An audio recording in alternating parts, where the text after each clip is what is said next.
ಇನ್ನು ಈ ಬಾರಿ ಮೈಸೂರು ಕೊಡಗು ಲೋಕಸಭಾ ಕ್ಷೇತ್ರ ಕೂಡ ಬಹಳ ಹೈ ವೋಲ್ಟೇಜ್ ಕ್ಷೇತ್ರ ಆಗಿದೆ. ಯದುವೀರ್ ಕೃಷ್ಣದತ್ತ ಚಾಮರಾಜ ಒಡೆಯರ್ಗೆ ಬಿಜೆಪಿ ನಾಯಕರು ಬಿ ಫಾರಂ ನೀಡಿದ್ದಾರೆ. ಖುದ್ದು ಅರಮನೆಗೆ ತೆರಳಿ ಬಿ ಫಾರಂ ಅನ್ನ ತಲುಪಿಸಿದ್ದಾರೆ. ಬಿಜೆಪಿಯ ಶಾಸಕ ಶ್ರೀವತ್ಸ, ಮಾಜಿ ಶಾಸಕರಾದಂಥ ರಾಮದಾಸ್, ಹಾಗೇನೆ ಪ್ರೀತಮ್ ಗೌಡ, ರಾಜ್ಯ ಬಿಜೆಪಿ ಉಪಾಧ್ಯಕ್ಷ ಎಂ ರಾಜೇಂದ್ರ ಈ ವೇಳೆ ಉಪಸ್ಥಿತರಿದ್ದರು. ತಾಯಿ ಪ್ರಮೋದಾದೇವಿ ಸಮ್ಮುಖದಲ್ಲಿ ಯದುವೀರ್ ಬಿ ಫಾರಂ ಅನ್ನು ಪಡೆದಿದ್ದಾರೆ. ಏಪ್ರಿಲ್ 3ರಂದು ಯದುವೀರ್ ನಾಮಪತ್ರ ಸಲ್ಲಿಸಲಿದ್ದಾರೆ. ಇದು ಯದುವೀರ್ ಅವರಿಗೆ ಈಗ ಬಿ ಫಾರ್ಮ್ ಅನ್ನು ಕೊಟ್ಟಿರುವಂಥದ್ದಲ್ಲಿ ಅರಮನೆಗೆ ತೆರಳಿ ಬಿ ಫಾರ್ಮ್ ಅನ್ನು ನೀಡಿರುವಂಥ ದೃಶ್ಯಗಳನ್ನು ನೋಡ್ತಾ ಇದ್ದೀವಿ.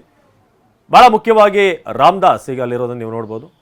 ಯದುವೀರಿಗೆ ಬಿ ಫಾರಂ ನೀಡಿದಂಥ ಹಲವು ನಾಯಕರು ಖುದ್ದು ಅರಮನೆಗೆ ಭೇಟಿ ನೀಡಿ ಅಲ್ಲಿ ಈ ಬಿ ಫಾರಂ ಅನ್ನು ನೀಡಲಾಗಿದೆ. ಬಿಜೆಪಿ ಶಾಸಕ ಶ್ರೀವತ್ಸ, ಮಾಜಿ ಶಾಸಕರಾದಂಥ ಎಸ್ ಎ ರಾಮದಾಸ್, ಹಾಗೇನೆ ಪ್ರೀತಮ್ ಗೌಡ, ಇನ್ನು ರಾಜ್ಯ ಬಿಜೆಪಿ ಉಪಾಧ್ಯಕ್ಷರಾದಂಥ ಎಂ ರಾಜೇಂದ್ರ ಈ ವೇಳೆ ಉಪಸ್ಥಿತರಿದ್ದರು.